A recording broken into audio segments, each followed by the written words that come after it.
મળેલી બાતમીને આધારે સોનગઢ પીઆઈ સાથે એમના માર્ગદર્શનમાં સોનગઢ પોલીસના અનિલભાઈ, પ્રવીણભાઈ અને તેમની ટીમે સોનગઢ શીતલ ગાર્ડન હોટલ નજીક નવા આરટીઓ પાસેથી દારૂ ભરેલ કન્ટેનરને ઝડપી પાડવામાં સફળતા મેળવી હતી।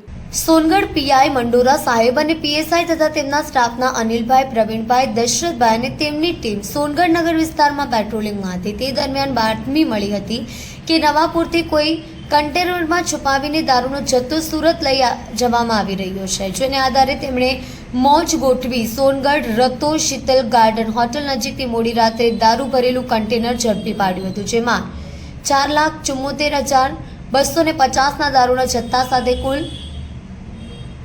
11,78,250નો મુદ્દામાલ ઝડપી પાડ્યો હતો। વિદેશી દારૂ અને બિયરનો જથ્થો નવાપુરા સોનગઢ રસ્તેથી થઈને પલસાણા લઈ જવાતો હતો।